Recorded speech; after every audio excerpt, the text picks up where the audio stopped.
పల్లె రఘునాథరెడ్డి ఈరోజు మాట్లాడిన మాటలకు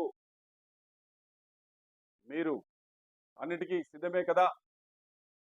మీరు మరి మాట మార్చరు కదా?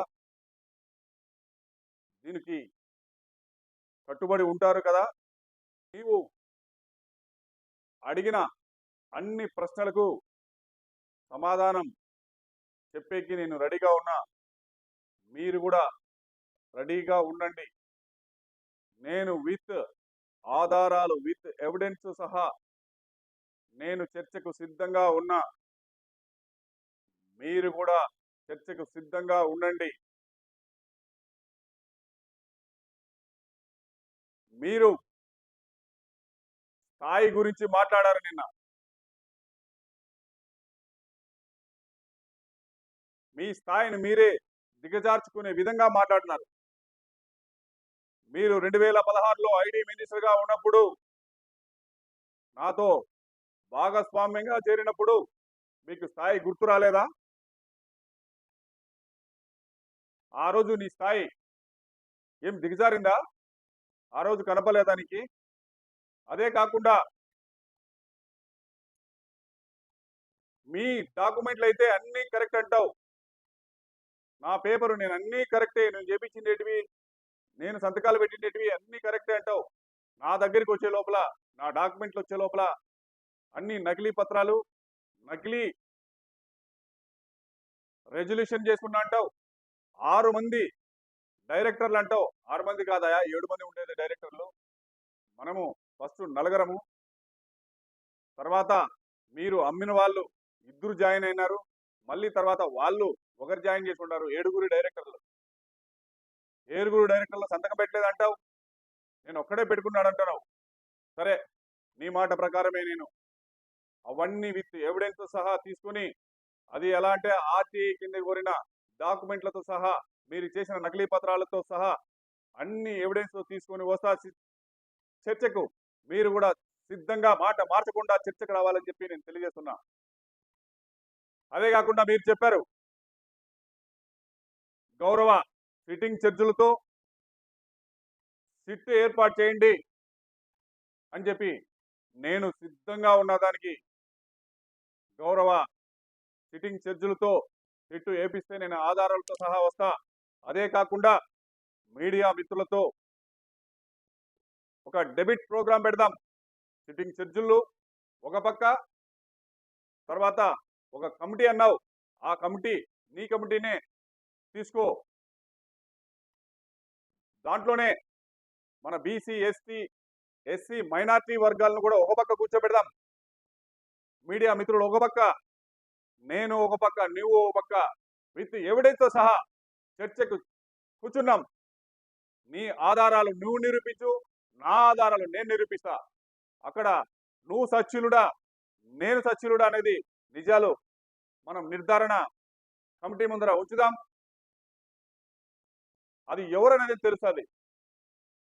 ఎందుకంటే ఇప్పటికే నేను ఒక 6 సంవత్సరాలతో నుంచి నువ్వు పెట్టే క్షోభకి చాలా ఇబ్బంది పడుతున్నా, నిద్ర లేని రాత్రులు గడుపుతున్నా. నువ్వు పెట్టే టార్చర్ మామూలుగా లేదు. నా క్యారెక్టర్ అసాసిన్ చేస్తున్నావు. నేను రాజకీయాలలో చిన్నగా ఎదుగుదలకుంటే నువ్వు పెట్టే ఇబ్బందులు ఎటు చూసినా అటుపక్క బుడదేస్తా, ఇటుపక్క బుడద, ఇటుపక్క బుడదేసి ఆ బుడద కడుక్కోలేకోకుండా నువ్వు పెట్టే క్యారెక్టర్ అసాసిన్ చేస్తుంటే దాన్ని భరించలేకపోకుండా రోజు ఇబ్బంది పడుతున్నా. అదే కాకుండా నా మీద లేని పోని ఆరోపణలు చేపిస్తున్నావు అందరితోనూ. నువ్వు నిన్న కరెక్ట్ గా ఈ ఆరోపణలని నేనే చేపించినట్లు అన్ని ఒప్పుకున్నావు. ఏదైతే నీ నోటింటి వచ్చినాయో అన్ని నేను చేపించినట్లే ఒప్పుకున్నావు నువ్వు. నేను కూడా నీ మీద ఆరోపణలు చేయొచ్చు. నీ మీద, నీ అక్రమాల మీద, నీ అక్రమ సంపాదన మీద, నీ బాలాజీ ఎడ్యుకేషన్ సొసైటీ, నువ్వు ఎన్నో అక్రమాలకు పాల్పడిన దాని మీద నేను కూడా రాయపేయచ్చు. నీ మీద ఎన్నో ఆధారాలతో, వీడియోలతో సహా నా దగ్గర ఉన్నాయి. ఇంకా చాలా ఉన్నాయి. అవన్నీ కూడా నిరూపించచ్చు. నేను నీ పెద్దరికము ఉంది, ఈ పెద్దరికాన్ని ఇంకా అపశుభాలు చేయకూడదనే ఆధారాలు ఉన్నా కూడా ఇంతవరకు నేను నోరు మెదపలేదు. మీరు గాలి జనార్దన్ రెడ్డి కంటే పెద్దోళ్ళు. ఈరోజు గాలి జనార్దన్ రెడ్డి పరిస్థితి ఏంది? మీకు కూడా ఆ పరిస్థితికి తీసుకొచ్చుకోవద్దండి అని చెప్పి చెప్తున్నా.